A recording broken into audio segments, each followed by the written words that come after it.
Hi hello ನಮಸ್ಕಾರ ಸ್ನೇಹಿತರೆ. ನೋಡಿ, ನಾವಿವತ್ತು ಒಂದೇ ಮನೆಯ 3 ಪುಟಾಣಿಗಳಿಗೆ ಕಟಿಂಗ್ಸ್ ಮಾಡೋದಕ್ಕೆ ಅಂತ ಬಂದಿದ್ದೀನಿ. Hair cutting. ನೋಡಿ, ಈ ಪಾಪು ಇನ್ನೂ ಶಾಲೆಗೆ ಹೋಗ್ತಾ ಇಲ್ಲ, ಅಂಗನವಾಡಿಗೆ ಹೋಗ್ತಾ ಇದೆ. ಸೊ ಅದಕ್ಕೋಸ್ಕರ ಈ ಬೇಬಿಗೆ ತುಂಬ ಶಾರ್ಟ್ ಮಾಡಿದ್ದೀನಿ. ಬೇಬಿ ಕಟಿಂಗ್ ಥರ ಡಿಫ್ರೆಂಟ್ ಆಗಿದೆ. ಸೊ ಮತ್ತು ಇವ್ರ ಅಕ್ಕನಿಗೆ ನೋಡು, ಆ ಪಾಪು ಕೂಡ ಚೆನ್ನಾಗಿದೆ ಅಂತ ಹೇಳ್ತಾ ಇದ್ದಾಳೆ. ತುಂಬ ಖುಷಿ ಆಯ್ತಂತೆ. ಮತ್ತು ನೆಕ್ಸ್ಟ್ ಇವ್ರಕ್ಕನಿಗೆ ಕೂಡ ನಾನು ಇವ್ರಕ್ಕ ಸ್ಕೂಲ್ಗೆ ಹೋಗೋದಕ್ಕೋಸ್ಕರ ನಾನು ಜಾಸ್ತಿ ಕಟ್ ಮಾಡಲಿಲ್ಲ. ಯಾಕೆಂದರೆ ಅವರೇ ಹೇಳಿದ್ರು ಲೆಂತ್ ಹಾಗೆ ಇರಲಿ, ಸ್ವಲ್ಪ ಮಾತ್ರ ಕಟ್ ಮಾಡು ಅಂತ. ಕೊನೆಯಲ್ಲಿರ್ತಕ್ಕಂತಹ ಕೂದಲನ್ನು ಮಾತ್ರ ಕಟ್ ಮಾಡಿ ನಾನು ಯು ಶೇಪ್ ಮಾಡ್ತಾಯಿದ್ದೀನಿ.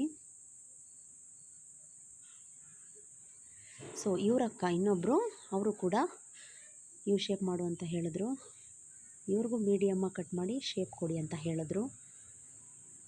ಇವರಿಗೆ 3ನೇವರೆಗೂ ಸಹ ಯು ಶೇಪ್ ಮಾಡ್ತಾಯಿದ್ದೀನಿ. ಫಸ್ಟ್ ಕಟಿಂಗ್ ಮಾಡಿ ನೆಕ್ಸ್ಟ್ ಸೆಟ್ಟಿಂಗ್ ಮಾಡಿದ್ದೀನಿ. ನೋಡಿ, ಹೀಗೆ ಕಟ್ ಮಾಡಿದ ತಕ್ಷಣ ಸೆಟ್ ಮಾಡಿದೆ. ನೋಡಿ ಯಾವ ರೀತಿ ಸೆಟ್ಟಿಂಗ್ ಕಾಣ್ತಾ ಇದೆ ಅಂತ. ಇವರು ಚೆನ್ನಾಗಿ ಕಾಣ್ತಾ ಇದೆ. ಸೊ 2ನೇ ಪಾಪಗೂ ಯು ಶೇಪ್ ಮಾಡಿದ್ನಲ್ವಾ, ಅವ್ರಿಗೂ ಕೂಡ ಸೆಟ್ಟಿಂಗ್ ಮಾಡಿದ್ದೀನಿ. ಈಗ ನೋಡಿ, ಅವ್ರಿಗೂ ಕೂಡ ಯಾವ ರೀತಿ ಸೆಟ್ ಆಗಿದೆ ಹೇರ್ಸ್ ಅಂತ.